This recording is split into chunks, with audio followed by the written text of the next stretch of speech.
Hello there, you lucky devils. You are,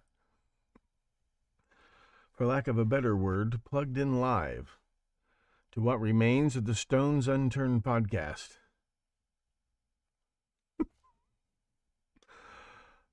I think I figured out the problem. We'll see. So far, so good. I'll wait. I'll have to wait. I'll have to wait for people to show up, if anybody shows up. We'll see who shows up. This will be interesting. Let me play the theme. The very word secrecy is repugnant in a free and open society. You're in violation of secure communication procedures, Condor. So we just went ahead and fixed the glitch. There is no America. There is no democracy. Our fifth objective, a new world order. There are no nations. There are no peoples. There are no Russians. There are no Arabs. There are no third worlds. There is no West. Right-wing conspiracy. What do you call it when the assassins accuse the assassin? A new world order. Thank you for plugging in to the Stones Unturned podcast. Well, just a second there, Professor. We fixed the glitch. I'm your host, Professor Thomas Henry Horan. He reads everything. You better bet your bippies he reads everything. Hello, you lucky devils. Let me see, do I have this set on unlisted? Nope, it's public. We'll just sit here patiently waiting. I need to find something for you people to watch.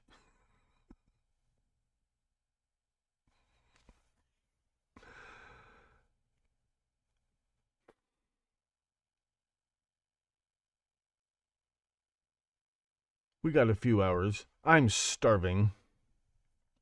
Also, hey, there's Pat Thomas. Somebody caught it.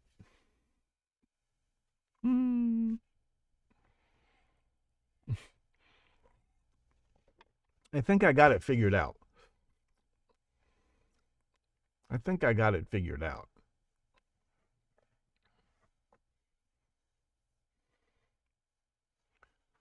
Of course, I thought I had it figured out before. That's the thing with consistency. The thing about consistency is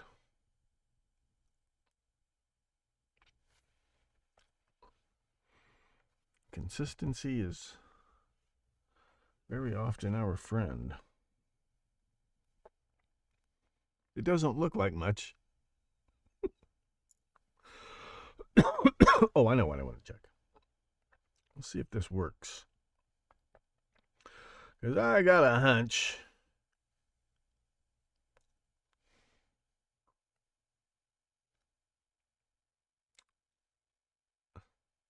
What the fuck?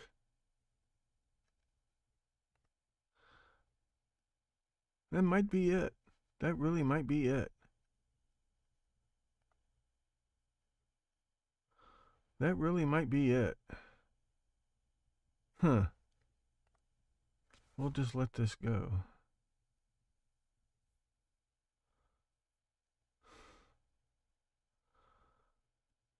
People they're actually trying. I'll click one more time. And he better be live. 0 drop frames so far.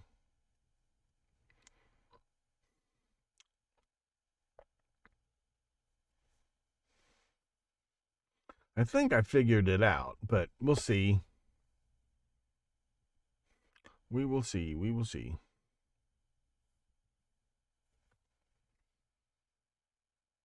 I'm going to quit monkeying with it, see if I can get an episode out the door today, but we shall see. So far, so good.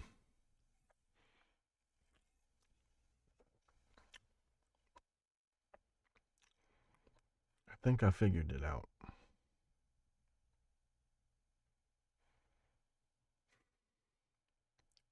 Three concurrent viewers.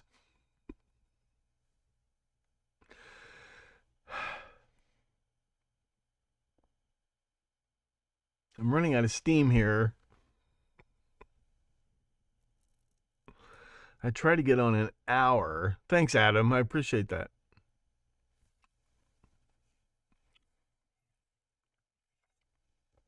My beer's getting warm. My last beer is getting warm.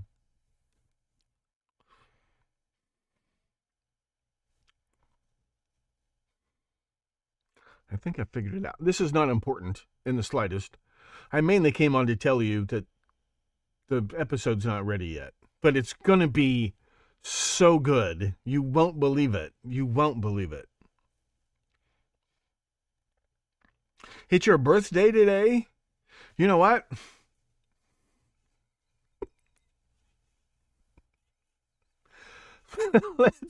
I forgot. You know what? I forgot to celebrate my birthday. You know what? I just went ahead and fixed the glitch.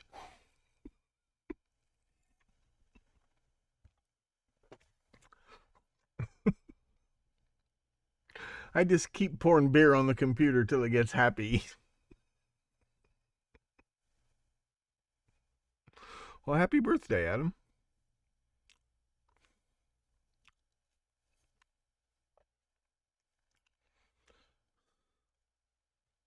So I took this back out. And apparently that might have fixed the problem. See, this is a combination Wi-Fi and Bluetooth, but it has no external antenna. So all the way back here in the back cave,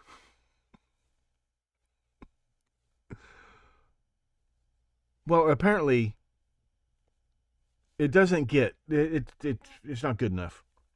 So I bought a new Wi-Fi card and put it in, and I took this out assuming there would be a conflict. But then what happened was I plugged in to use the Bluetooth on the new card. I had to unplug a whole bank of USB ports on this computer to plug in the power to go to get the Bluetooth part of that card to work. But then the Bluetooth was interfering with the Wi-Fi. So the last fix was I put this back in and left the Bluetooth unplugged. To make a long story short, I found the dongle. These are great. These Logitech Pebbles are great. They're not cheap, but they're great. So you can't hear the clicks, and that's real important to me. Hi, Shane. Hi, Seacow. So, I just went ahead and plugged in the dongle, and now the mouse works great. And I prefer the wired keyboard anyway because it has the Windows keys. And then, so now the Wi-Fi card, without the Bluetooth plugged in, seems to be working great. Plus some other software stuff. I just had to, because I totally reinstalled Windows. I got off the beta and got on the real Windows 11, and though I had to fix all that.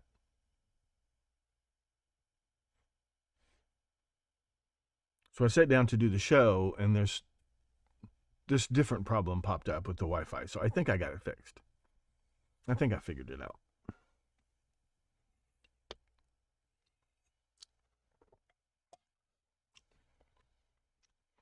It's going to be a half-assed episode. It's going to be a very detailed preview. So I want to talk about two things. I want to talk about the news, and I think I'm going to skip that and go right straight to the what's fishy about the Lindbergh kidnapping thing. And I'll just wait a minute for people to come on. I need lunch. I need a new life. No, actually, there's nothing wrong with my life.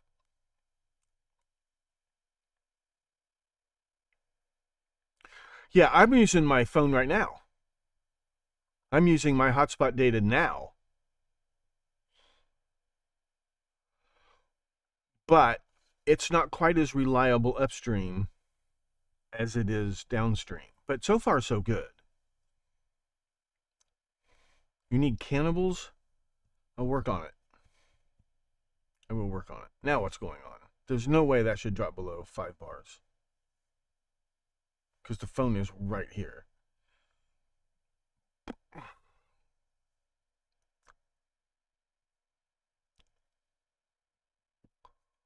Oh, you mean USB tethering of the phone? I might try that.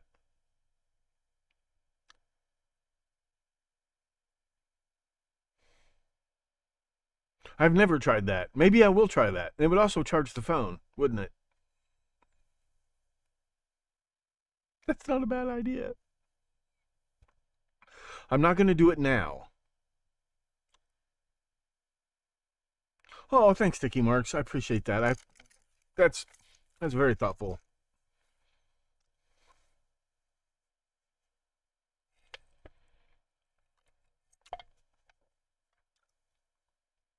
And it's fast enough, but you don't live stream. My concern, well, I'll try it next time. I'll play with it this week and see what happens. So again, really good premium episodes will be pre-recorded, I think, from now on. Live streaming, but I'll do more of this. So I'm going to get right straight to the news. It's Sunday. The show is really late. And also, frankly, the documentary comes on tonight, 6 p.m., if anybody's still watching.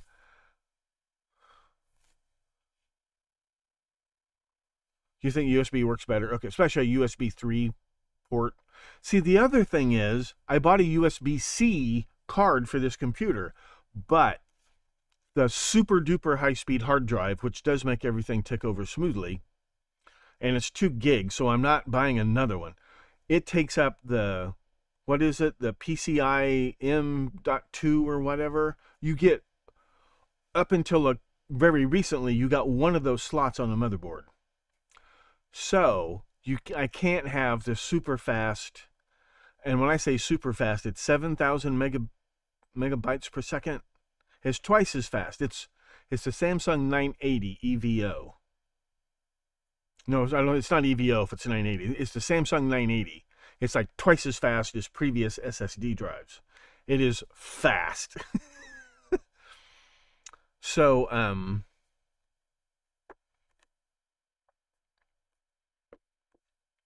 so tonight, if you haven't seen it yet, it's premiering at 7 p.m. on Oxygen, Myth of the Zodiac Killer. I just want to get right straight to what's wrong with the Lindbergh kidnapping case. And just start with that. I just want to do that right now. But if you haven't, listen, the documentary, if there are any new people watching, and so far there have been very few, I'll do that later. Watch the friggin' documentary. It's worth watching. Forget that my name's attached to it. Just watch it. They did a fantastic job. You will learn a lot. I learned something from doing it. It's not just based on my book. They really just started with this book, and then the documentary is like chapter 2. And then this podcast is chapters 3, 4, 5, 6, 7, 8, 9, 10, 11, 12. So let me just get right to what's bugging me about the Lindbergh kidnapping case. Let's just do that.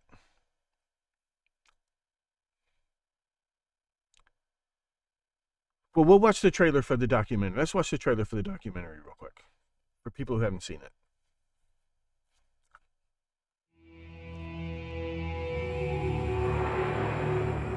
I just always think about what she'd be like if she had a chance to grow up. I miss her so much. The Zodiac. The classic unsolved American crime. This is the Zodiac speaking. It's America's most famous cold case.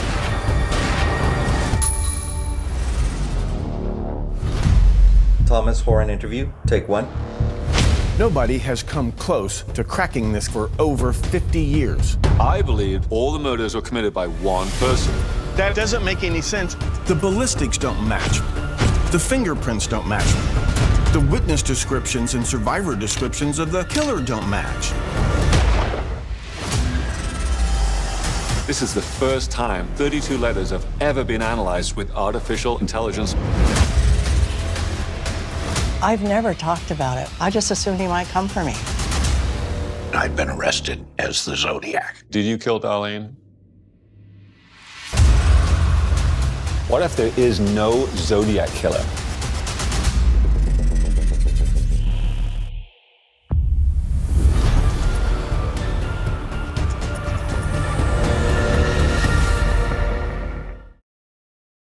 So tonight, August 27th, 7 p.m.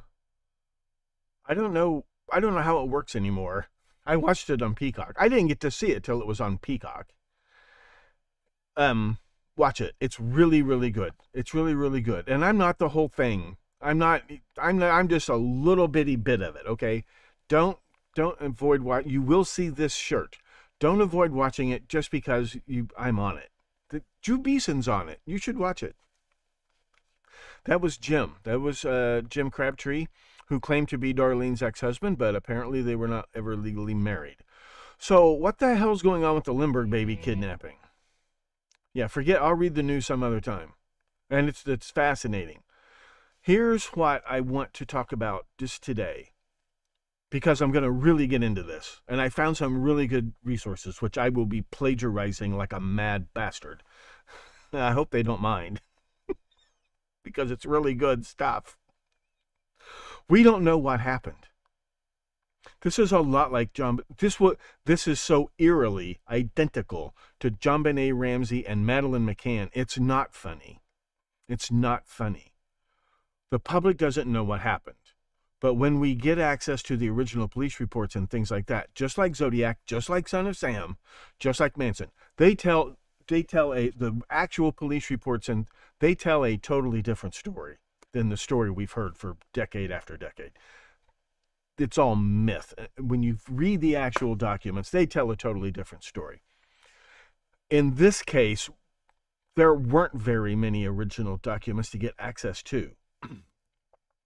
And in particular, police reports from the very first night, if they were typed up at all.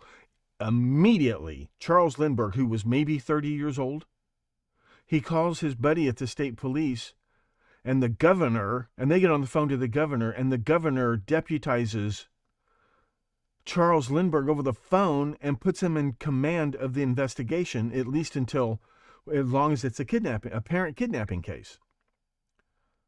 9-10 weeks later, somebody finds the body, apparently of the little boy. Now it's a homicide case. Now he's not quite in charge anymore, but over 2 months have gone by. People don't remember things. Hi, Danny. Whatever.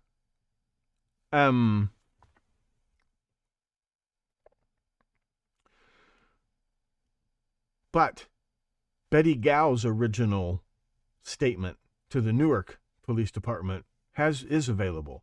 I'll show you when I do the next episode I'm working on. It's not quite done yet. I haven't quite recorded it yet because it's just mushrooming. It's just mushrooming so fast, because the more I look into it, people are like, they start going down this road and then it kind of fizzles out, but it's a name and I'm like, no, turn the page, just Google it one more time or whatever, because I know that name. Or I see, and I'm like, oh no. Like, it's just, this podcast is just, that's what it's turned into. Now it's the Lindbergh baby kidnapping. It fits right in there. It's identical to the phony kidnapping of Madeleine McCann. It's identical to the phony kidnapping of JonBenet Ramsey. Let me give you some idea of what I'm talking about. To the extent that we can see crime scene photos or any original police reports. Oh, forget this. I'll go over this real quick. These slides are out of order. Okay. Look at this. This is what supposedly happened. Supposedly, this homemade extension ladder, which was found near the house in a broken condition, which I don't understand because it doesn't look broken in this picture.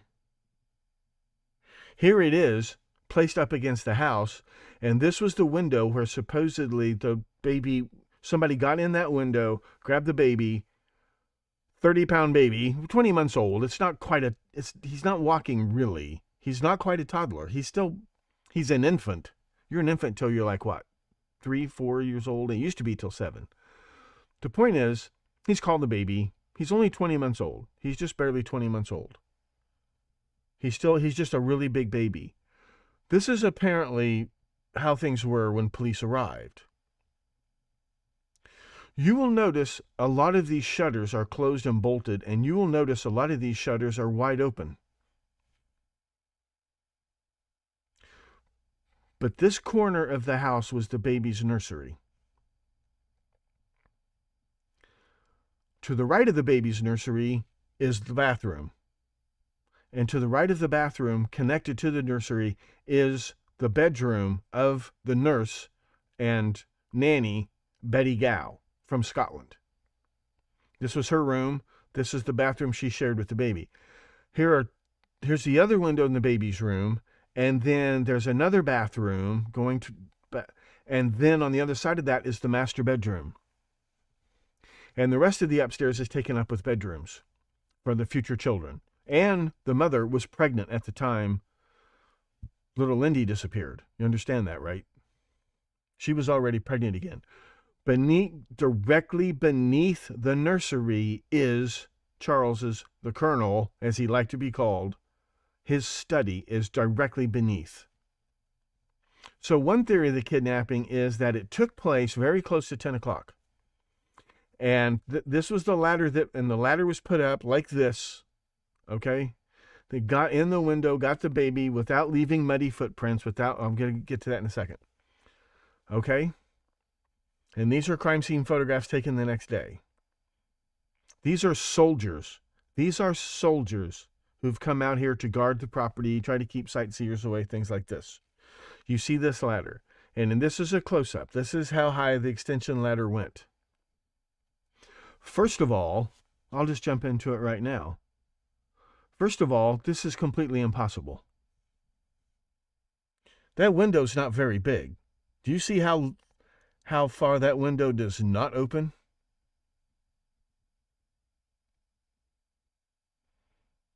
Even if you think you could step off that ladder and climb into that window, even if you could, there is no way you're climbing out of that window with a baby in your arms and stepping back onto that ladder. There is no way. No way.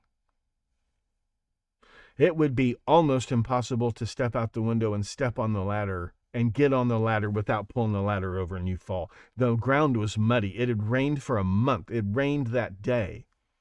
It was muddy. This was a brand new house.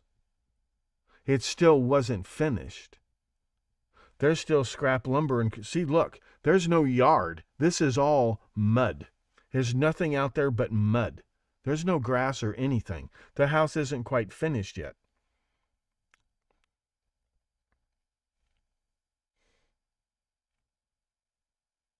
There is no way. Not to mention, you've got a baby and you're hanging onto the ladder with your right hand. Are you with me? You're hanging onto the ladder with your right hand. You got a 30-pound unconscious baby because he's not making any noise. Or okay, if he's not unconscious, what's he doing? How do you leave the ransom note on the windowsill? How do you do that? All I can think of is he had the baby put that on the windowsill, honey. Put it on the windowsill. There is no way. And there's no way you put the ransom note on the windowsill, then climb in the window, and then climb out again with the baby in your arms. And where's the broken piece of the ladder? Where did it break at? Because if it broke, the whole thing collapses. There is no way. There were no muddy footprints found in the bedroom, in the nursery. There's no mud on the rungs of the ladder.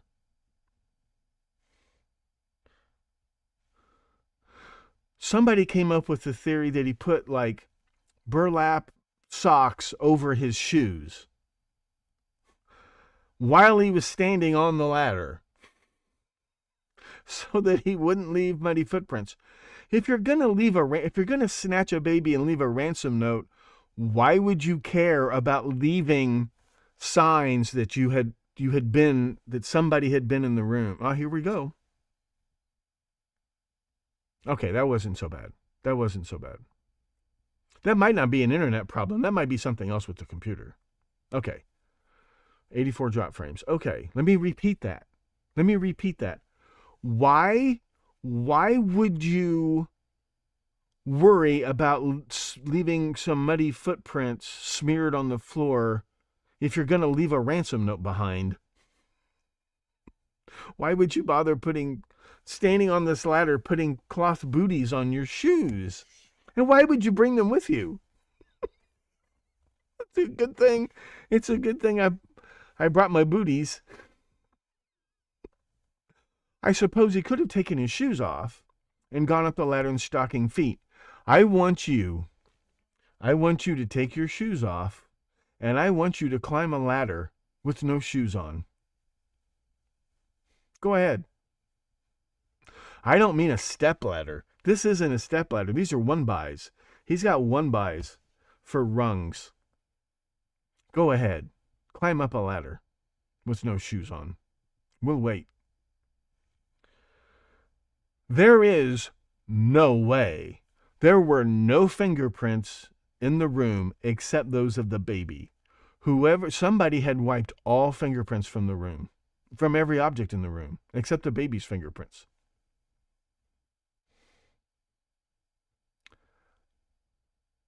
Why would he take the time to do that? How long had he been in the room? That he would go around and wipe the fingerprints off the doors, the doorknobs, every object in the room, except where the baby... okay, then wait while the baby left his fingerprints everywhere? Why would a kidnapper do this? This reminds me of the hilariously idiotic theories about the phony JonBenet Ramsey kidnapping. 6 people climbed in through a broken window. Oh, you know what? Let me come back to that in just a second. Did you know that the shutters on this window, the window the kidnapper randomly picked apparently, that went straight up to the nursery, did you know that one shutter was broken? The bolt was broken.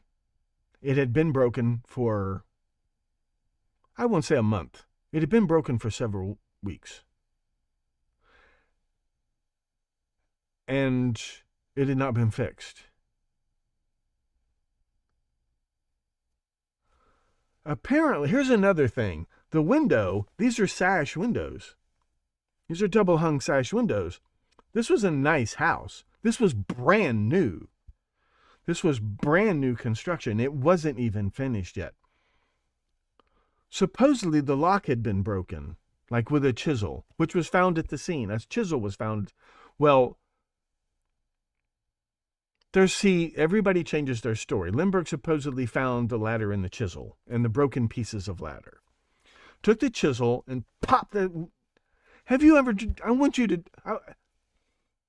want somebody to take a .22 caliber target pistol, right, like the one used at the Lake Herman Road shooting. I want someone to tape a pencil flashlight to the barrel of that gun and pull the trigger and make a YouTube video. No one has ever done that.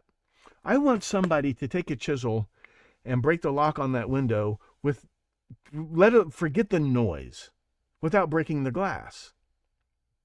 You know how you open a window like that? Look at it. It's got the little panes of glass. All you do is you put some tape over it, you knock it out, you reach in and you unlatch the window. You don't take a chisel and another thing, you're standing off to the one side. How do you get the leverage to... There is no way anybody came in that window and picked up that baby and took the baby out. No way.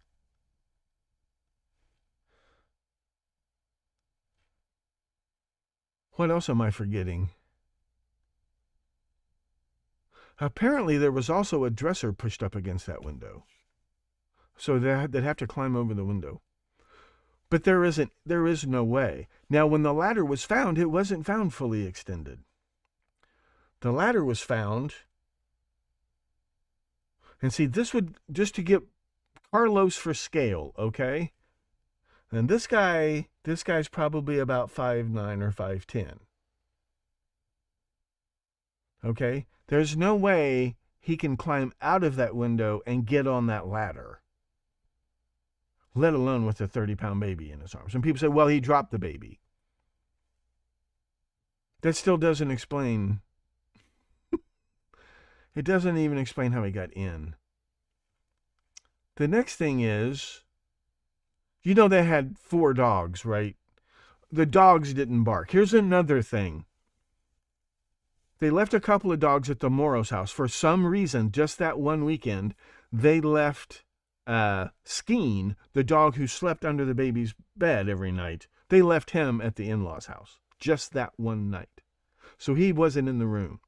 While Goosh was downstairs running around the house, the neighbor's dog was barking up a storm, but while Goosh didn't hear anything, didn't hear anything going on in the baby's room.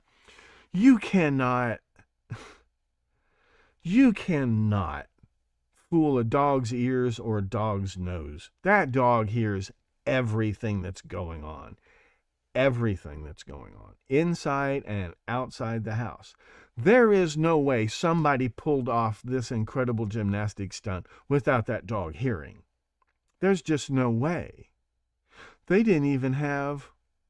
They had a radio in one room, and that was it.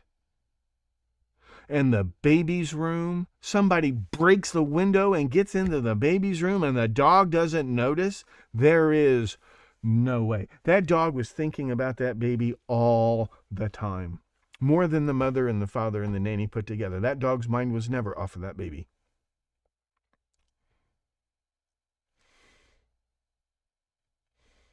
No way. So, this was what the ladder looked like when they found it. This is how high it extended when they found it. And the thing is, if you look at the windows to the study where the shutters were not bolted, you could look right in, and with the lights on in the study, you can't. The person inside can't see out, but the person outside can see in. You just open that window and climb in that window, and you sneak up the stairs to the baby's room.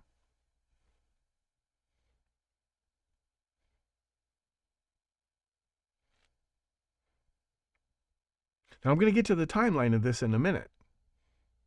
There's really only one time window where this could have happened, if it happened at all. Once again, Carlos for scale. Now, there's a theory that somebody inside the house handed the baby out, but really there's only one period of time where that could have possibly happened. We'll get to that in a minute. But here's something else I noticed. Do you see what's lying right next to the house? Do you see that? Can you see that? That's a ladder. That's about a 10-foot painter's ladder. It's lying right next to the house. Because this is another thing. Why did the kidnapper build a homemade ladder and bring it with him?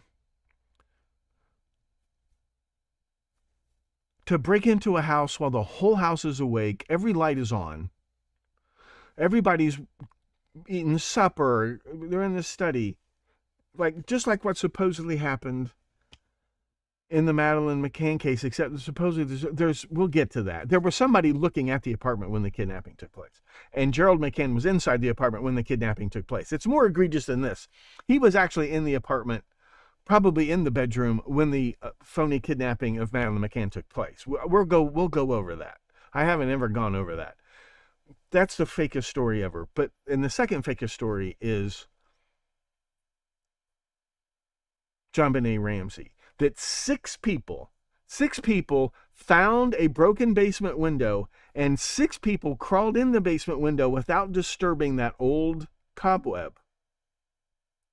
Now, my question is, people say, well, they could have been skinny for little Mexican people or little Chinese people or something. I don't mean to be racist. They're the ones who were racist. But why would they? Why would they do that if they're going to snatch a child and leave a ransom note behind? We don't want people to know we were in the house. And we don't want them to know how we got in the house. Why would you care? Why would you care Why was it such an important part of their plan that they commit this perfect locked room and they don't even kidnap the child, but they break in and leave a ransom note and kill the child and leave?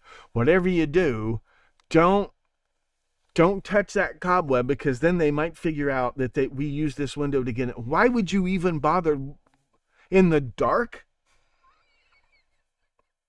It's all 6 of them?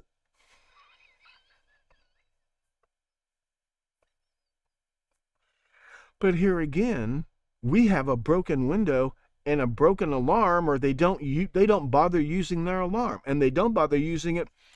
It's Christmas night. If a burglar is going to break into your house, they're going to do it Christmas night. They don't break in Christmas Eve, because you can't tell what's inside the packages until the package has been open. When everything's open and everything's brand new, Christmas night is when the burglars break in, and the Ramseys didn't turn on their burglar alarm. What I don't understand is why anybody believes any of that horse shit. And here we have a kidnapper and an outsider who randomly picks look at all the windows that the shutters aren't closed and locked. But he picks the one that's the shutter's closed, but the bolt is broken.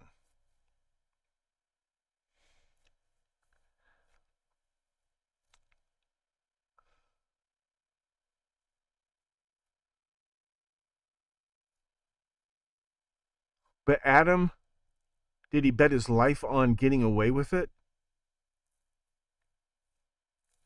And he did it with a 30-pound sack of flour in his arms.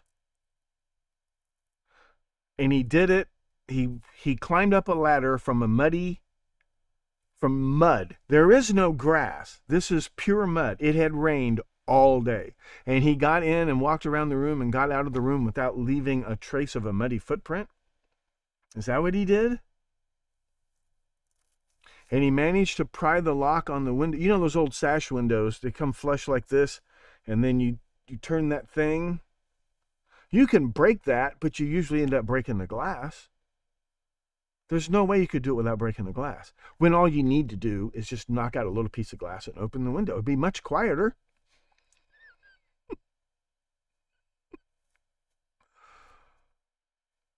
There is no way. There's a ladder right next to the house.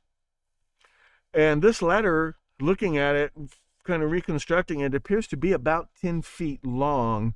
And if you put that up against the house, it's exactly as long as the extension ladder, 2/3 of the way extended, as far as I could tell. Just about exactly as long. Okay, so maybe somebody handed the baby out the window. The problem with that theory is nobody's alone in the house, supposedly. But we're going to get to the timeline in just a second.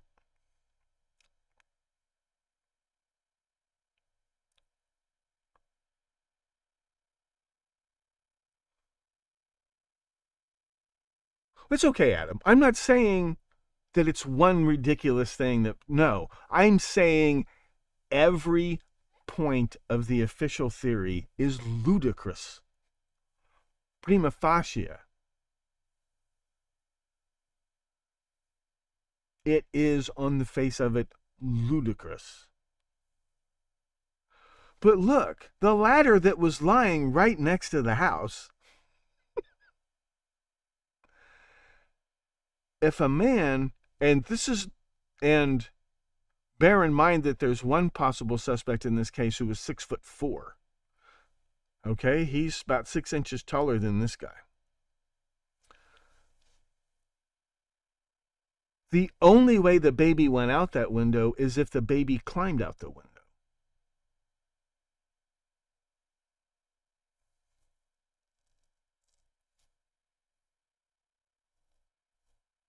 Unless somebody handed the baby out the window. But that's really only one person. Only one. We'll see that in a minute. We'll look at the timeline in a minute. But if somebody who was 6'4" and was known to the child could peek his head in through the window and say, "Come here, Junior. I got a surprise for you. The baby could have climbed out of... The baby was not in a crib. That's another detail. Just remember this. Just remember this picture, and we'll come back. I'll come back to this. This is just a preview. I just want to get this part out of the way. Here's an aerial view of the house. Okay? The baby was taken from, apparently, the far side of the house in this picture, right? And the kidnapper ran off this way. Why would you bother trying to take the ladder with you? You've left a ransom note.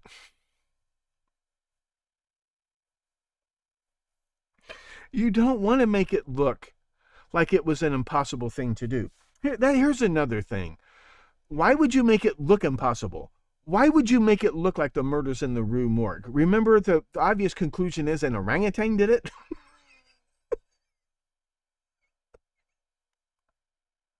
An orangutan had escaped from a zoo or circus. But remember this impossible locked room murder mystery, and it turns out an orangutan did it. An orangutan could have done this. I thought that was interesting. An orangutan could have done it. An orangutan could have done it. I don't know if he could have done it without leaving muddy footprints. But an orangutan could have done it. Maybe. Maybe. Why would you bother? And then after 75 feet, he's like, I'm not trying to drag this child in this ladder behind you is not working.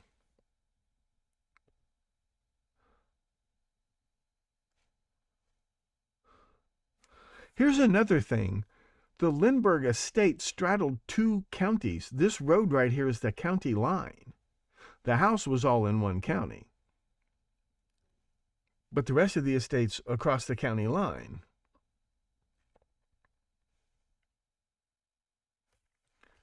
Let me go back to this. If somebody's 6'4", I guess we're not going to get to the timeline today. Sorry. That's coming up in the episode. Maybe I'll just go ahead. Let me... Oh, I know. I gotta... It's not... I don't have the slides. I don't have the slides for the timeline. Give me 1 second. Give me just 1 second to pull this up. Better not do that. Let's see. Just...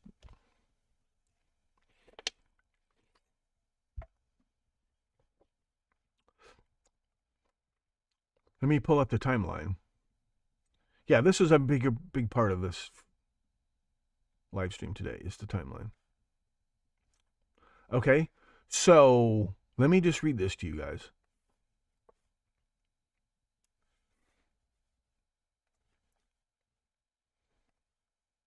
Okay, this is Betty Gow's original statement to Newark police late that night. As the boy had a cold, we put drops in his nose. She's with Mrs. Lindbergh. They're putting the baby to bed. We'll talk about how Charles didn't want Anne to get too attached to the baby. We'll talk about Will Rogers wrote a column about visiting the Lindberghs. And every time the boy would get up and start walking towards his daddy would pick up a pillow off the sofa and knock him down with it. Playing, roughhousing. But even Will Rogers, who himself was a grade A asshole and a horrible father, thought it was a little weird. As he had a cold, we put drops in his nose, rubbed his chest, gave him a physic, then changed his nightdress, and that took a little time. When he was all fixed for bed, Mrs. Lindbergh and I decided to make a little shirt of flannel instead of the flannel bandage which he had on him. Mrs. Lindbergh left the room to procure scissors and thread and then played with the baby while I cut and stitched the shirt. What?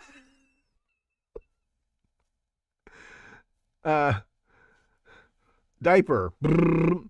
Talcum powder. Brrr. Powder. Diaper. Bottle. Nightshirt. Well, just make one. Just make a nightshirt. You know what? You're on the clock for another 60 seconds. Why don't you make the kid a nightshirt? You know what? It really was a man's world. It was a man's world. I have friends who are paleontologists, prehistoric anthropology. They said all through history, men hunted, fought the occasional skirmish, and women have done all the work. They said all of these paintings you see of prehistoric men farming, no. They said maybe men invented the machines, but women used them. Women did all the work. Women skinned and cleaned the deer and scraped the hides. Women did all the work. Women have always done all of the work, which raises the question, who actually invented those things? Men don't work until they're enslaved. But wild people, women and Native Americans, women do all the work. Men sit around. Women are not allowed to make tools or weapons. Only men are, and they hunt and they fight the occasional scuffle. And that's it. Women do all the work. I mean, they do all the cooking. They do all the... Quick, make a baby, First of all, sweetie, I asked for these eggs to be over easy. And when you're done with that, you need to make me a new suit before I leave for work. And when you're done with that, don't forget to wash these dishes. It must have been a paradise. But the funny thing is, the body was identified primarily by the handmade nightshirt that was on it. That was made an hour 5 minutes before the kidnapping.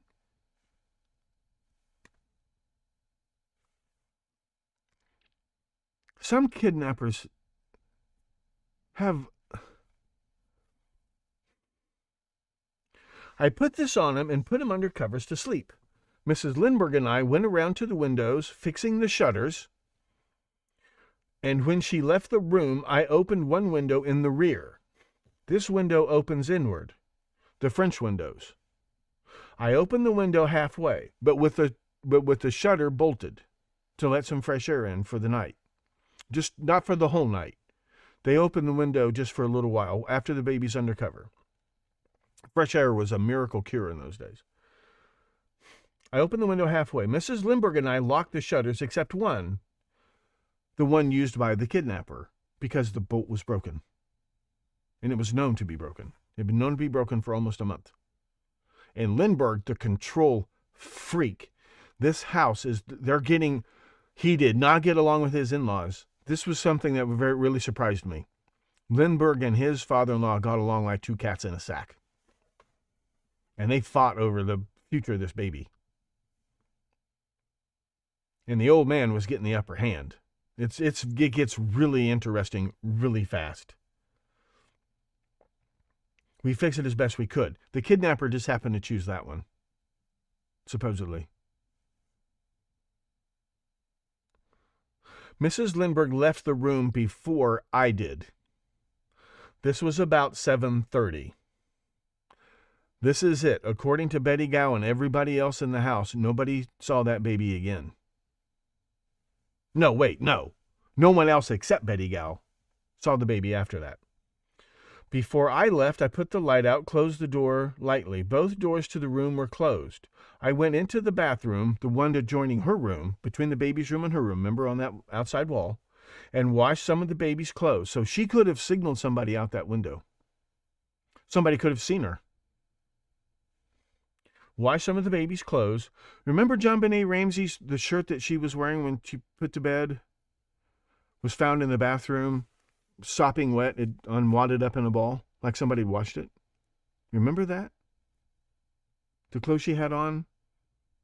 The one she had on, the white pajama outfit, the one that belonged to Burke. She had on her brother's PJs when the body was found. But when she was put to bed, according to one version of the story, she was wearing that black shirt with is it red Minnie Mouse or something? It's been a few months. But that was found in the bathroom, her bathroom, wadded up and sopping wet. Remember?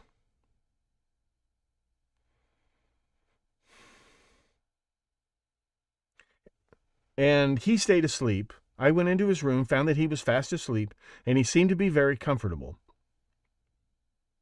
From 7:45 to 8:30 is plenty of time to drive 5 miles, dig a shallow grave, and get back by 8:30. Keep this in mind. So this is 7:45-ish. Now, there's no witness for any of this. He was breathing very easily with no signs of chest trouble, and then fastened the covers to his mattress with 2 large safety pins.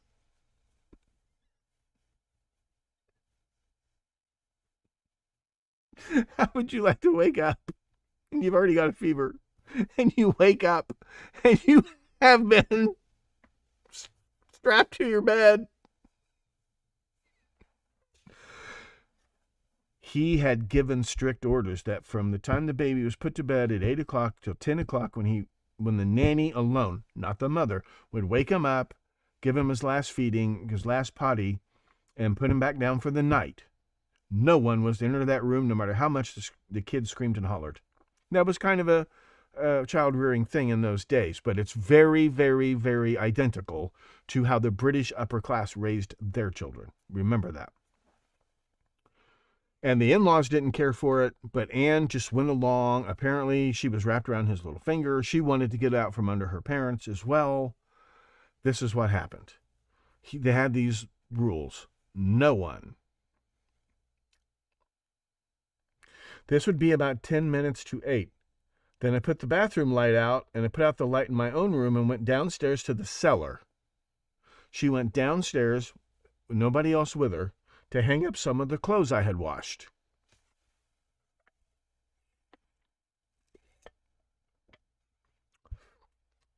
Then I came upstairs to the sitting room for my supper.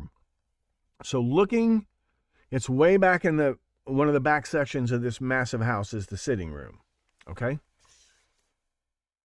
I had supper with Mrs. Whatley, the wife of Elsie Whatley, the wife of the chauffeur butler of the Lindberghs. Ellerson was the chauffeur bodyguard of the Morrows, the in-laws. Then I came upstairs to the sitting room for my supper. I had supper with Mrs. Whatley. Around 8:30, I heard Colonel Lindbergh blow his horn. I can see him blowing his horn.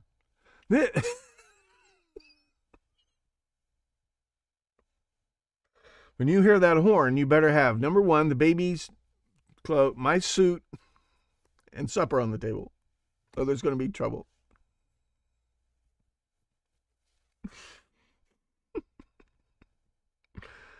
He drives back. He's been gone, supposedly. He left Sunday night after the baby was put to bed and did not return until Tuesday night after the baby was put to bed. He hadn't seen his son. He comes home at 8:30, and where he was is I'm listening to this interview with this Dr. Lisa, what's her name? She's a retired judge, like state Supreme Court judge, who reinvestigated the Lindbergh case. She wrote a book about it. She mentioned where he was, and I fell out of my chair. I'm like, you got to be kidding. I knew he worked in a lab at Princeton. He had another lab he worked out in. That's where he was, right up until he gets home that night at 8:30. They hear him blow his horn at 8:30. Everybody knows what time he got home before he came in the door. Dun, dun, dun, right? Do-do-do-do-do, or whatever his horn was. Do-do. Mrs. Whatley got up to attend to the supper. I'll bet she did. I'll bet she shot up out of that chair to attend to supper. I finished eating. Betty Gow finished eating where she was at. About 9:15, Mr. Whatley came and called me to the phone. I answered the phone, and it was her boyfriend, Johnson, this boy she had met.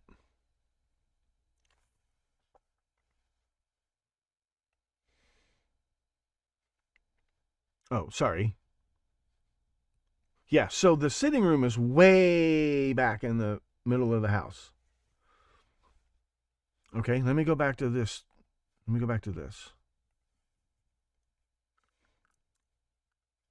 When I passed through the kitchen, I told Mrs. Watley it was Johnson, just so everybody would know that he had an alibi. And later on, I told her that he said he was sorry that he didn't see blah, blah, blah, blah, blah. Then she asked me to come upstairs, which I did. She showed me some dresses, and we talked. Suddenly, I looked at my watch and said, it is nearly 10 o'clock, so an hour has gone by. She supposedly they have their own apartment over the garage.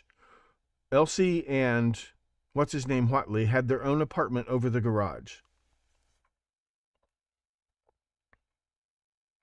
It is nearly 10 o'clock. I have got to go to the baby, take care of the baby, put him down for the night once and for all.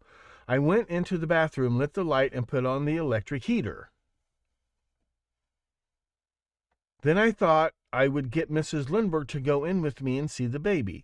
I met Elsie Watley on the way to Mrs. Lindbergh's room and asked her where Mrs. Lindbergh was, and she said she was about to have a bath. There's a hallway. I'll show you the floor plans.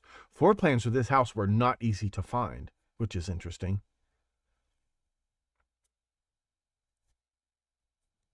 But I found them.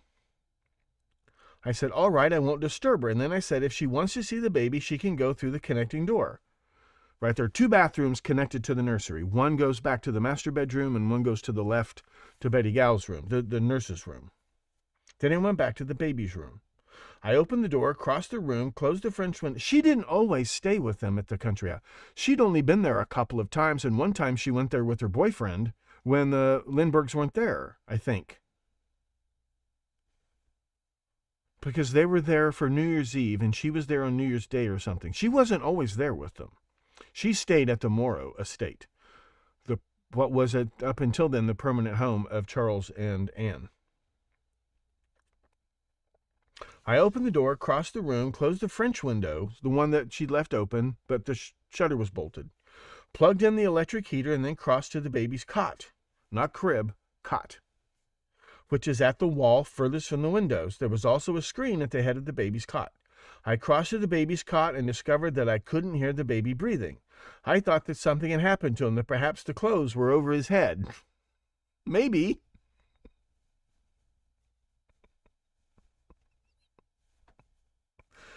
In the half-light, I saw he wasn't there and felt all over the bed for him.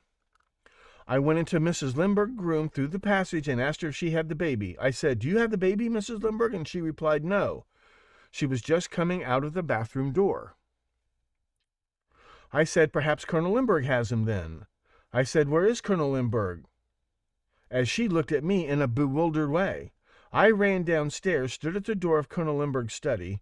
The door, remember, his study is directly beneath the nursery, and those shutters were open. It's almost like they weren't worried that some burglar would break in through a lower level window. They were only worried that a burglar would break in through the baby room window. Otherwise, there was no danger. I ran downstairs, stood at the door of Colonel Lindbergh's study. The door was open. I went through the living room, and she could see through the living room. I went through the living room. The colonel was sitting at his desk. The desk reading light was lighted. I said, Colonel Lindbergh, have you got the baby? Please don't fool me. He had done this before. He had hidden the baby and told everybody the baby had been kidnapped. And he played this out for hours with a straight face. If you recall correctly, not the Ramseys, but the Fleet White's family had lost their toddler, 3 years old maybe, and called the police, and they're searching the house, and finally they find her hiding under a bed. False alarm. And somebody had dialed 911 from the Ramsey house the night, like the 23rd or something. And the cops show up, and the Ramseys don't answer the door. Mrs. Stein answers the door and tells them it was just a mistake and won't let them come in the house and won't let them interview the Ramseys. Remember that? Charles Lindbergh had staged a phony kidnapping of the boy before and kept it up for a few hours. As a joke, he said. He used to play really mean pranks on his friends. He was an asshole. When you think about it, how many friends did he have? We're going to talk about that. We're going to talk about who his closest friends were. We're going to talk about who his family were. You won't believe. You will not believe. Colonel Lindbergh, if you got the baby, please don't fool me again. It was again. What she said was, "Don't fool me again," because he'd done this before. He said, "The baby, isn't he in his crib?" I said, "No." He jumped up and ran upstairs. I followed the colonel and saw him coming out of a. He hadn't seen the kid for 2 or 3 days, and he didn't take a peek when he first came home before he had supper. I don't know. That's not. He jumped up and ran upstairs. I followed the colonel and saw him coming out of a closet out of his room with his rifle. Colonel Lindbergh, Mrs. Lindbergh, and I went back to the baby's room, and Colonel Lindbergh spoke to Mrs. Lindbergh. As I remember, he said, "Anne, they have stolen our baby. They have stolen our baby." We stood at the top of the stairs when he told me to call Whatley and tell him that he wanted him. I ran downstairs in the kitchen where Mr. and Mrs. Whatley were and said, "Whatley, Colonel Lindbergh wants you at once. The baby is gone." Whatley immediately ran upstairs. Mrs. Whatley and I followed him. Mrs. Whatley said, "What's happened, Betty? What's happened?" I just replied, "The baby has gone. The baby has gone." We all searched all around the house, the closets and drawers, in the cellar and attic and everywhere. He was starting to get up and get around the house whenever his dad wasn't around and knock him down with pillows. At least he used pillows. At least he used pillows in front of company. This must have been about 10:15 when we couldn't find the baby in the house. The colonel told Whatley to call the police. He also called his lawyer, who had stayed there that weekend.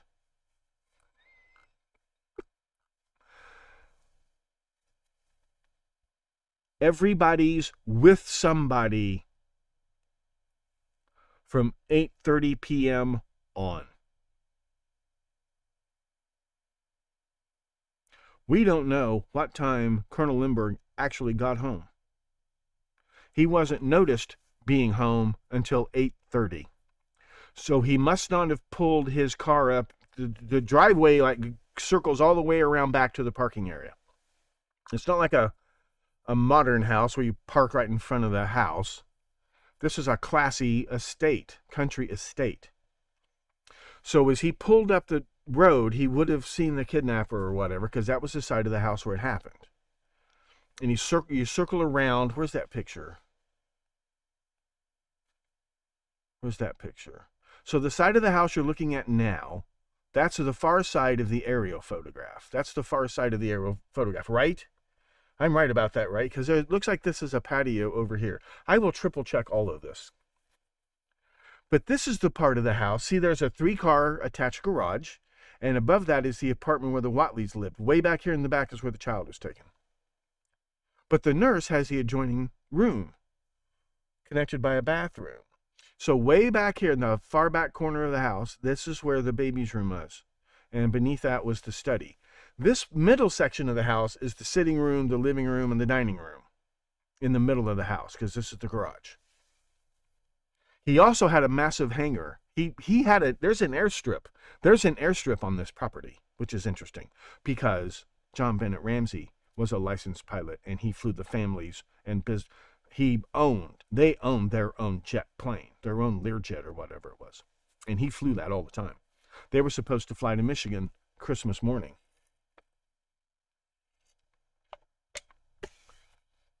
Back to Charlevoix, which is where the commuter planes would take off when they took the kids out to North Fox Island, was from Charlevoix, where the Guggenheims had an estate and an experimental farm. Charlevoix, Michigan. Charles Lindbergh was born in Michigan. Grew up mostly in Minnesota, but he was born in Michigan.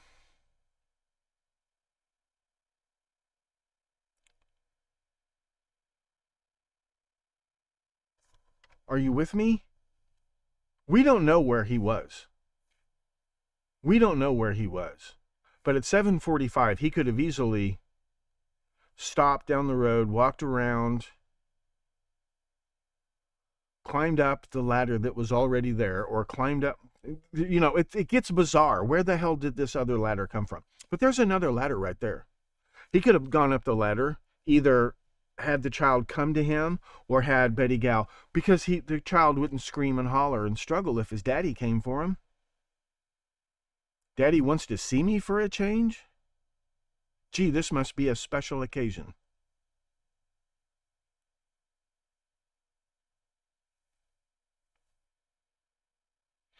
Because from 7:45, take the child, beat his brains in, drive 5 miles, dig a shallow grave. You ever try to dig a hole? You ever try to dig a hole in the woods? Get back in his car, change his shoes, get out of his galoshes or whatever, put those in the trunk or whatever, because nobody dared question him, search his car, or nothing was investigated about him. Drive back to the house, honk the horn at 8:30.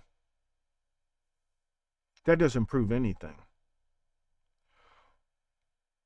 But it doesn't seem possible for a genie to break into that house and steal that baby. There must have been an accomplice inside the house. There are a lot of pictures of Charles Lindbergh and Betty Gal without Anne and the baby. Etc., etc., etc. So this is what the next episode is going to be about. So this was just a little teaser. There is no way. There is no way. Now, why would they randomly pick Bruno Richard Hauptmann to frame when a ladder clearly made by him was left at the crime scene? It couldn't have been random. And it wasn't random.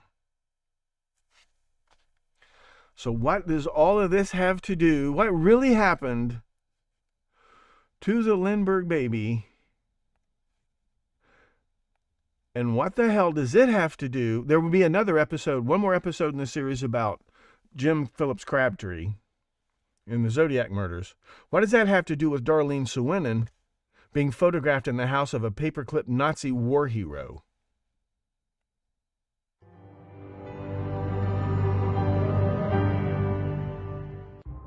I'm Professor Thomas Henry Horan, asking you to please stay plugged in to the Stones Unturned podcast. He reads everything. Okay, how was that? That doesn't count as an episode. I still owe you an episode, but it's not done. But I've scratched the surface. I have scratched the surface. Let me show you the sources. Well, hold on. Let me just go. There's an ad every 60 seconds on this. It's just a YouTube video of a podcast. It's about 45 minutes of this lady being interviewed about the book she wrote.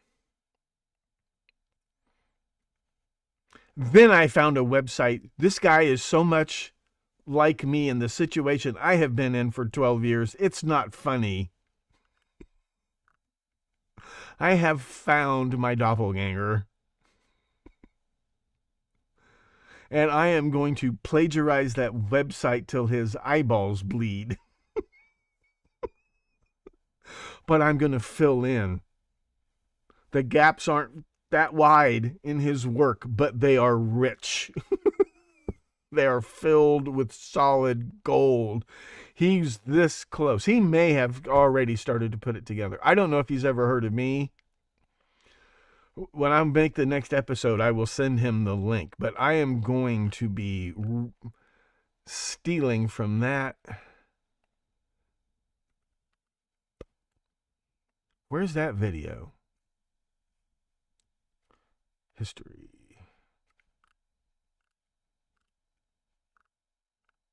There it is. Okay. This is a podcast called The Most Notorious. See, here comes an ad. Here, the podcast is called Most Notorious. It's got 14,000 subscribers. This is an interview of, he interviews Lisa Pearlman, retired judge, top-notch source, like an unimpeachable source. She researched. I'm listening to this. I haven't had time to read her book, but she's hitting the bullet points and the highlights, and I'm just falling out of my chair. Where Charles was those previous 48 hours is astounding. So let me get the link to the video and post it for you guys.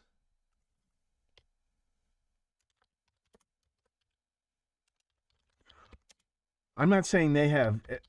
There are some things that, see, they don't know that we now know. Remember, we came at this from a totally different direction. We came at this from proto-Nazi, commie, crypto-Jewish spies and the space program and ran right smack into this. And they were headed that way and didn't know it and probably didn't realize this looks like it's, they just didn't know. They just didn't know. So,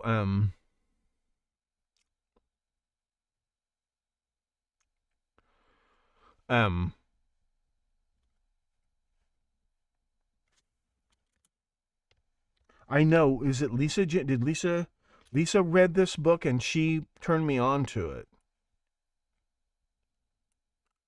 And I think Gary was like, you got to look into the Lindbergh kidnapping.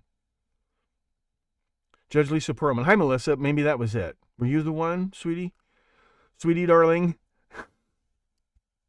Sweetie, darling, thank you for those links. Because it's not just interesting, it's so identical. It is so identical to the Madeleine McCann and John Benet Ramsey cases. It's like there's a playbook.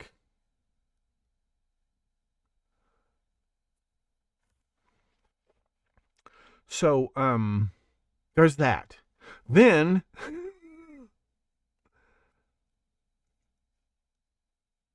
there's this website.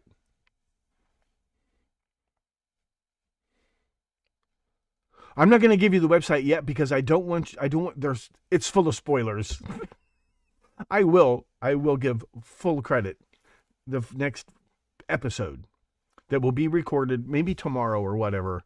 And it's today's episode doesn't count as an episode. It's just a teaser. So I'll get out of the way. This is your Sunday. But this guy, he's explaining things. And then there's a comment. Well, so-and-so was thoroughly investigated, and I don't see why you're wasting your time on it. And the guy's like, well, like I explained in the post that you're commenting on, I looked into it and found X, Y, and Z that these other assholes that you didn't find. But he's not saying it but he's saying the exact same thing. And all he gets back, there's a couple of smart people who are like, wow, that's interesting. And he gets all of these shit for brains on there. Well, that was looked into years ago and nothing came of it. And he's like, well, all I know is I looked into it and found XYZ, which is, I'm sitting there. Remember the video of the lady who tried to set fire to that car and blew herself up? You know what? Forget the news. Let's look at some memes that I've. Let's try this. Then I'll let you guys go. I want to test this. The stream has been rock solid today. It does it once and then it never does it again. So I think I figured out what that problem is. We'll see. I think that problem might be solved. And if not, I'll know one way or the other.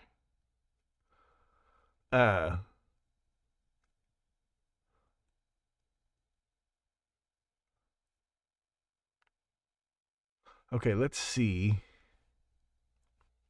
So again, happy birthday, sweetie darling. Not Nathan, Adam. Happy birthday, Adam. While we're at it, happy birthday to me. It's approximately my birthday anyway. Forgot to do an episode.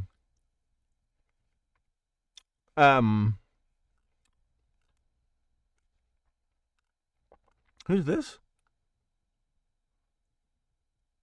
Buffy the Vampire Slayer? Where's my... There we go. Is this it? See if this is it.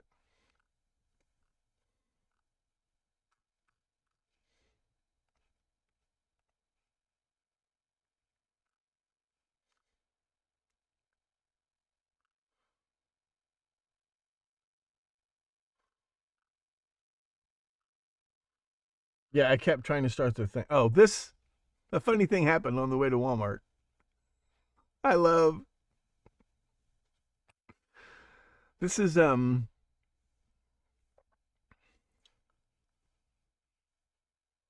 I zoom in on this picture? Let me see if I can zoom in. This, if you can see that, I'm driving to Walmart. I'm about to drive past the mall, and I'm like, am I having a stroke? Or did I just see a submersible pop up out of the drainage ditch in front of Walmart or in front of the mall? I think that's the driver.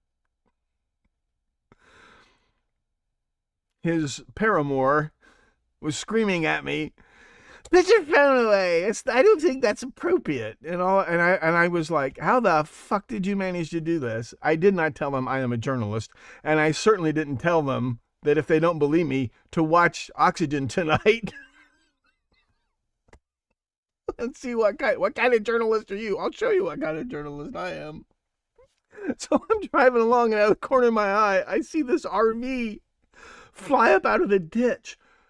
But apparently he fell asleep. He's going the wrong way. This is a boulevard. There are 2 lanes going one way, and the other 2 lanes are coming back right. He's obviously booking the wrong way for a minute. He obviously either fell asleep at the wheel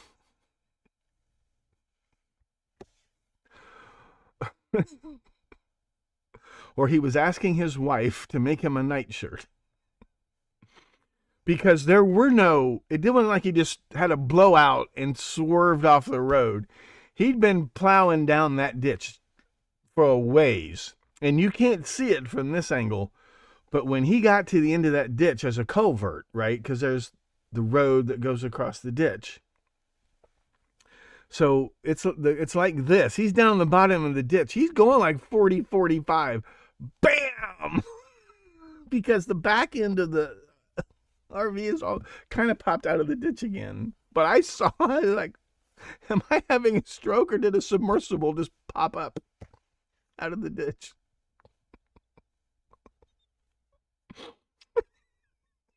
And I mean, like, bam! Idiots. I love them. And then, as an insurance investigator, this is what I do for fun. Some people collect cat memes. I collect this stupid shit. Like, it almost looked like it fell out of the sky. Like it was a space station. But I saw it, and bam! I'm like, what is that? I wasn't expecting to see that on the way to Walmart on a Sunday morning. Okay.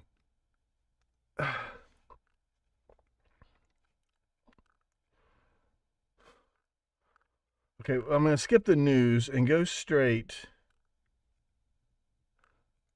We'll talk about the news soon. Saw a tweet about hobbits being anarchists because they have no king. Here's the thing. Gondor had no king until a bunch of hobbits went through a hell of a lot of trouble putting one loyal to them on that throne. They're not anarchists. They're, yeah.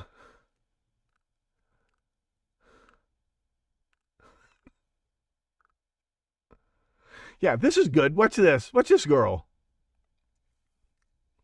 Watch her make a fool out of this girl while she's fixing her hair. Watch this play. Watch.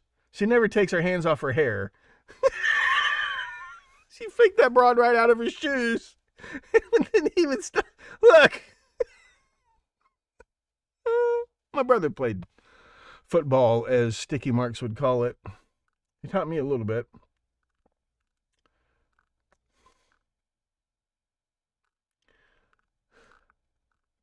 Is that it? Is that? No, okay. So what's this guy? This is This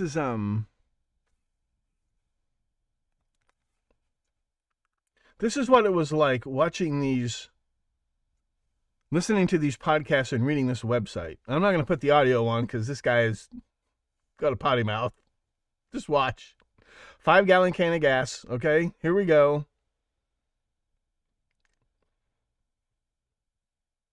And the Nobel Prize for Stupidity goes to...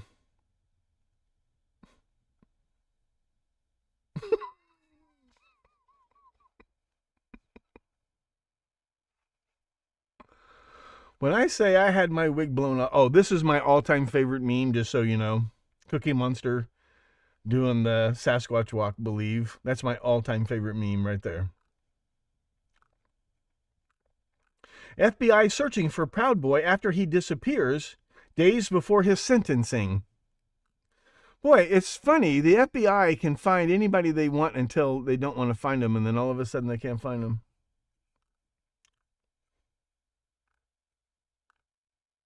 I'm going to come back to all of the mysterious deaths of tech execs lately. Epstein's client list is still running this shit show. That's a good point. Where's the... I'll never find it. I like that one. I'll never find the one of the lady setting... It's the revenge, and she tries to set fire to that other bitch's car. Or maybe it's some guy's car. Who knows? Oh, have you seen this? You know, I have a soft spot for Amish people. Have you seen this? The Amish buggy drifting? See if I can zoom in on this. Have you seen that? Sparks flying. Look at that. That's awesome. Anyway. Be sure and click the links in the description of this video and get signed up. Okay, never mind. I was just looking... But you've seen it. I showed it to you once before. I've got it on my timeline somewhere. The woman who pours all that gas in that car and then she sticks her head in the car with a lighter and... That's what it was like. Listening to... I haven't even finished the podcast. And I have scratched the surface of that guy's website. But I'm just sitting there and... wig is just being blown off because it distracts all those cords. So, okay, well, today's stream went well. Let's see what happens. Thank you all so much for plugging in. Big thank you to Sticky Marks. Big happy birthday to Adam Morris. Etc., etc., etc. Please stay plugged in. Please spay and neuter your cannibals, please. I'm going to go to the store and grab another 6-pack. You grab whatever it is you need to grab. I'll get that episode done toot sweet, and it will be up video. I'll probably